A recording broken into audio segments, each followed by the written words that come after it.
Bueno chicos, ¿cómo están?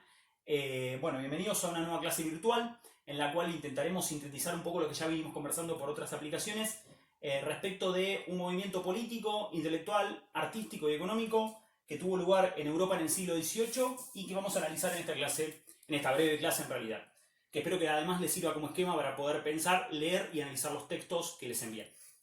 En primer lugar, vamos a empezar a intentar describir y vincular el movimiento iluminista, que ustedes ya habrán escuchado hablar, con el movimiento neoclasicista, que básicamente pertenecen a la misma corriente de pensamiento.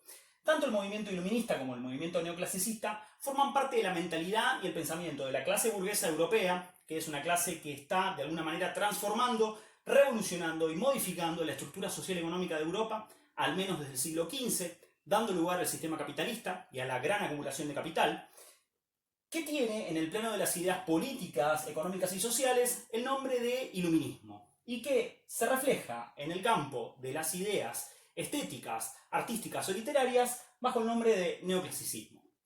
Este movimiento iluminista fue la mentalidad de la clase burguesa, que se expresó al menos en 4 ideas. La primera idea principal del movimiento iluminista es el denominado racionalismo.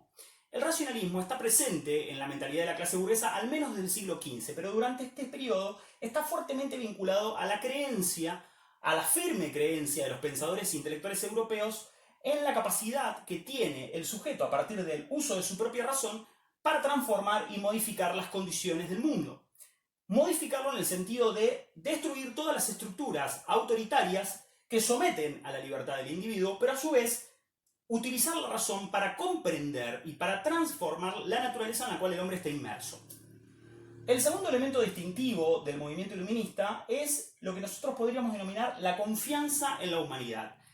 La idea que se viene ya arrastrando desde el Renacimiento en el siglo XV por parte de la clase burguesa de que la humanidad debe ser el centro de las reflexiones y las preocupaciones de todos los intelectuales y a su vez de los movimientos políticos. En lugar de reflexionar acerca de Dios o de asuntos teológicos, se propone ahora reflexionar acerca de las necesidades humanas y a su vez transformar el mundo en el que está inserto ese ser humano en función del propio beneficio del hombre. Por eso también a este humanismo lo podemos llamar antropocentrismo. El tercer elemento es el elemento del ejercicio o la invitación a ejercitar la libertad humana. La libertad humana entendida como una herramienta que posee el sujeto, que es autónomo, para luchar contra distintas formas de autoritarismo que se manifiestan en Europa hacia finales del siglo XVIII. ¿Cuáles son esos autoritarismos? En primer lugar, las monarquías autoritarias que gobiernan Europa, sobre todo Francia e Inglaterra de manera más aminorada porque posee una monarquía parlamentaria, que se oponen a la posibilidad de que el hombre ejercite su propia libertad. Lo que sostienen los iluministas, sobre todo Rousseau, Voltaire, Montesquieu en menor medida, es que el sujeto, a partir del ejercicio de su propia libertad, puede transformar ese mundo autoritario y afirmar su propia condición humana. Y el último elemento es lo que los intelectuales de la época denominan una crítica al autoritarismo, que está un poco en la naturaleza del movimiento iluminista.